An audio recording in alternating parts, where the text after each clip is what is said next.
قریباً 3 سال کے وقفے کے بعد خانقاہ فیض پناہ ترال کشمیر میں آج نماز جمعہ کے بعد تبرکات کی نشاندہی کی گئی۔ اس موقع پر عقیدت مندوں کی ایک بڑی تعداد تبرکات کی زیارت سے فیضاب ہوئی، جنہوں نے ایک خوش عین پہل قرار دیا، جبکہ اس موقع پر رخت آمیز مناظر بھی دیکھے گئے، جس دوران زائرین نے عالمی امن اور کورونا کے خاتمے کے لیے خصوصی دعائیں مانگی۔ انتظامیہ نے زائرین کے لیے معقول انتظامات کیے تھے۔ واضح ہے کہ کورونا کی وجہ سے خانقاہ فیض پناہ ترال میں گزشتہ 3 برسوں کے دوران تبرکات کی نشاندہی نہیں کی گئی تھی اور عوامی اصرار کے بعد اب انتظامیہ نے اجازت فراہم کی تھی۔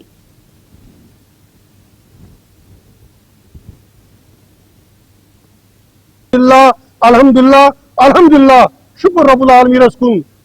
امیر سن وسالت اللہ تعالیٰ سن یسن ست گو یہ تمنا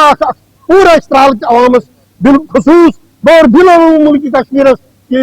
بین اسلام فل کشمیر میر سید علی الحمدانی رحمت اللہ علیہ یہ زیارت پاک اور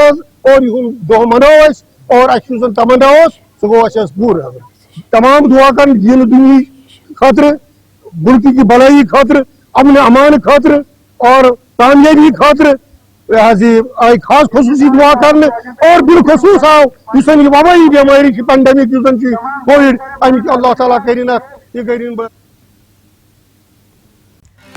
ناظرین ہمارے ٹی ٹی وی نیوز کو سبسکرائب کریں، بیل آئیکن کو پریس کریں، شیئر کریں اور لائک کرنا نہ بھولیں، اور کسی بھی ایڈورٹائزمنٹ کے لیے ہمارے اس نمبر پر کانٹیکٹ کریں۔ ہمارا نمبر ہے 9550102020 پر۔